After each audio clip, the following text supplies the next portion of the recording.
Yes, well, as we get older and older, I'm 77 right now. You can't live forever, you know. So if this procedure I'm going to have to clean the blood doesn't work, then I've got probably a few more months to make it before my kidneys shut down, you know. So that's kind of why I'm kind of going along with the interview at this time. You're seeing that what you went through is just too important for people not to know about. Yeah. Yeah. Can you just, can we start at the beginning with your military career and just walk through what exactly your experiences were? Was drafted into the military and got into the U.S. Army. After that, I was sent to the Signal Training Center in eastern United States. What year would this be? 58. I went through the Signal Training course. And at that time, I went through the radio teletype course and also the cryptography course, crypto. They had 5 instructors that were getting out of military service. So they pulled the top 5 students, and I was 3rd in the class. So I got pulled as an instructor. Now, were you at this time also working yet for CIA? No. Not yet? No. After one day, my boss came to me, and he said, how would you like to, make some extra money? And I said, oh, money is good. So he explained to me that he could put it through. I would have to get a top secret White House Q clearance for the job, And I thought, boy, must be a pretty exclusive thing, And I said, well, what is this? And he said that I'm director for the CIA for Eastern United States, And I said, oh, I didn't know that. And he said, you weren't supposed to. After about 6 weeks, my security clearance came through, and I got my CIA card. It was an ID card, like a credit card, where I could just go up to the door and slice it, walk right in. And my name at that time, I used a artificial name too. Never used my real name. I started working with him on the project he was on, and that was Project Blue Book, which was kind of partially a fraud. You're saying some of the Blue Book cases were completely fictitious? Yes. But the cases that we got came from, I think it was Fort Belvoir, Maryland. Fort Belvoir? Yeah. And it didn't come from the Pentagon, or it didn't come from CIA headquarters. But we would get reports about a certain sighting that they had in Mexico or Italy or something like that. And then we had people that would follow through on it, that would go out and interview the people to see if they were nutcases or if it was real, So they'd be going overseas frequently? Yeah, I wasn't, but I always stayed statewide. But the people we had working with us from the CIA would do that. We would get like a new report probably a couple times a week. I was coming into the Army fresh off the farm, so I really didn't have much knowledge of anything, but my boss filled me in on Project Blue Book and what they had found so far. as far as Greys and aliens and the Roswell incident. How did you feel when this first got dumped on you? When you first learned about this? I was just kind of overwhelmed with all of this, you know. And I said to him, I don't know if I'm going to be able to be a judge of this type of thing. What's real, what's not, when I don't have much knowledge of it, you know. So... What did he say? He said, well, we have to build the information as we go, and you'll see how this thing is working out. And then the other thing is, of course, you really weren't able to tell family or close friends, obviously. No, I couldn't tell anybody. In fact, I had to take a vow that I wouldn't tell anybody. A lot of it for 40 years, and more of it for 50 years, which is up in 2010. You're doing all this crypto work, you're looking at images, photographs, video. It's 1958, maybe the fall of 58. What happened after this? At that time, the Project Blue Book thing kind of went pot, you know. If you remember, back in those days, they kind of declared it as a nothing, you know. Mm-hmm. Right. And they were telling the world all UFOs are misidentifications, hoaxes, balloons. Psychological issues, whatever. Yes. Yeah. So my boss came to me and he says, we've both got a new assignment. And he says, oh, I said, where are we going? Oh, he says, we're going to the Capitol.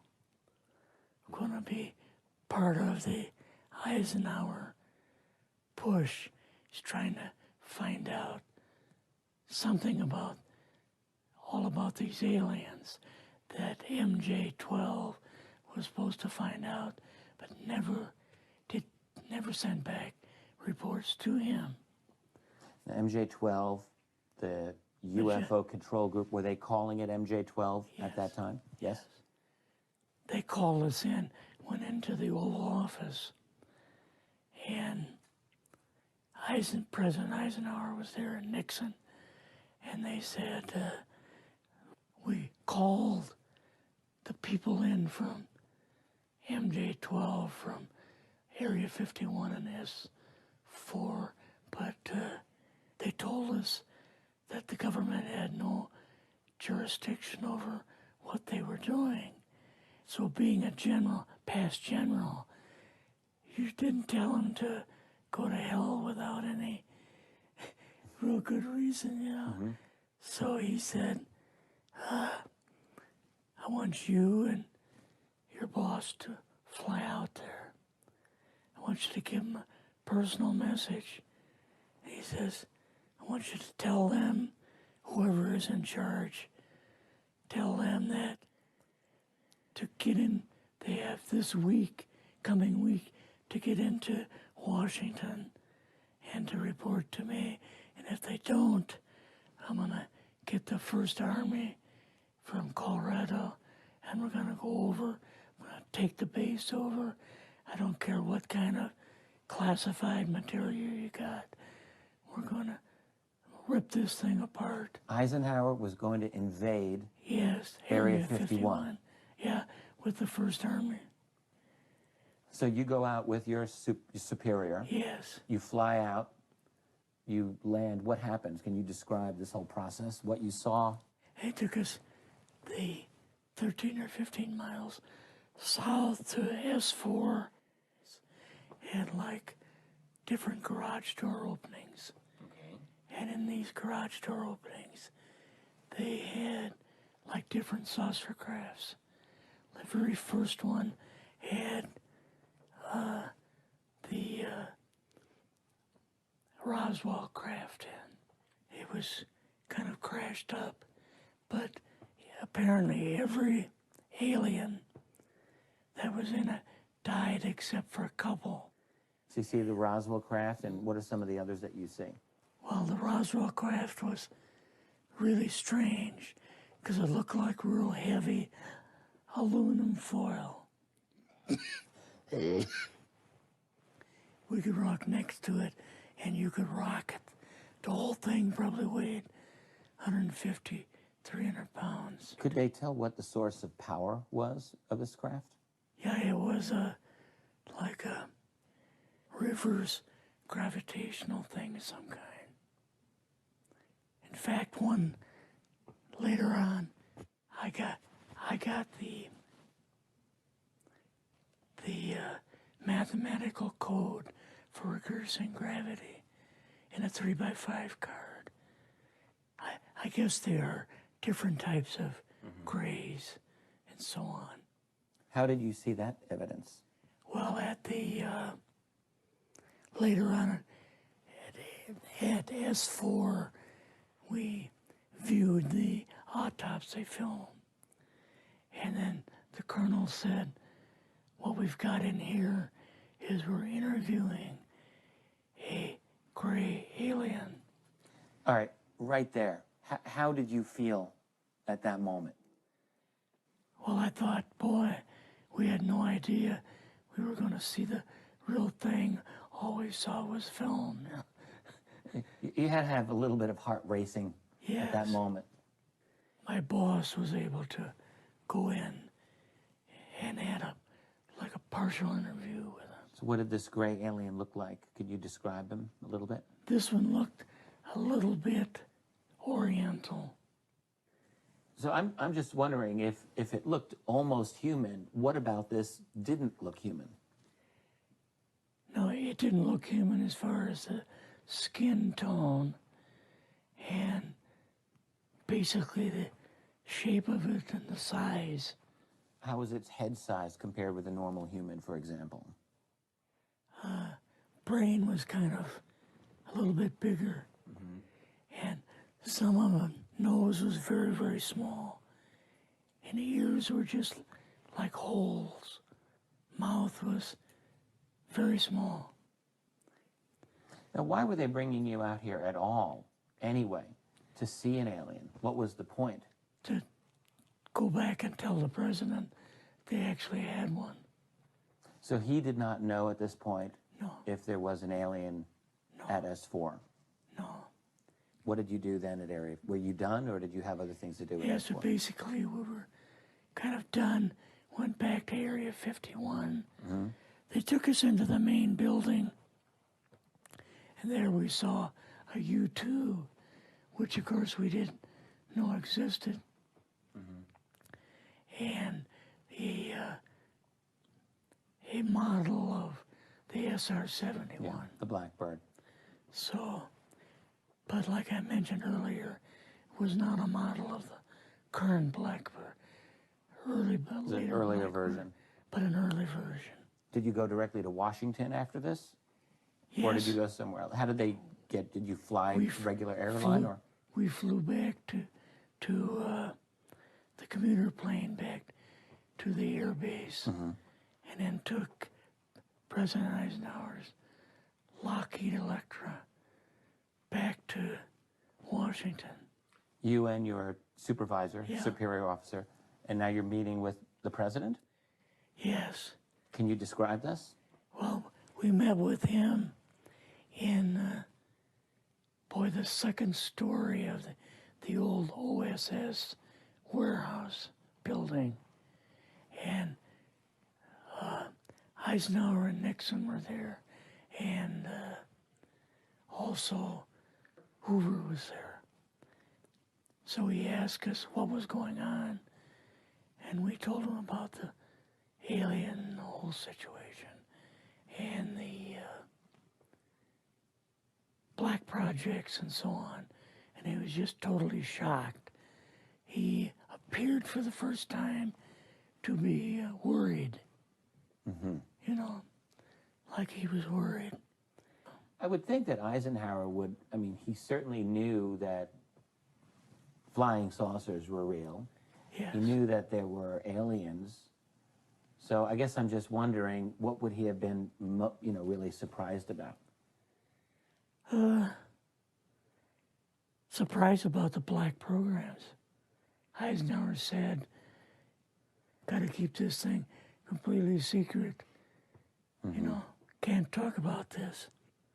Your actual name is, I mean, the name you grew up with, that was a different name than what you Yes. had in this. I never used it in the CIA at all. Now, what about today? You're going on the public record, and this is still sensitive information, even though earlier you talked about, you know, security oaths that maybe expire after a certain period of 50 time, years. but you're still concerned. Linda Motenau's phone call, her phone was tapped, and they got my phone number, and through the telephone company, they were able to find me, and so on. When they found you, what happened? I was going to a grocery store. Two guys in a black suits come out of a black Lincoln town car and came over to see me. And they told me that I better not publish anything or talk to Linda about any more things. So at that time, I did, you know, I stopped. That was enough to intimidate you. Yes. Rather remain anonymous. Never show my face on anything. Really, thank you for doing this. Yes. This was, I guess, kind of a good idea because I feel much better having talked about it. I kind of feel like there's a load off my shoulders. You know, Really? because I had an awful lot of secrets that I had kept over the years.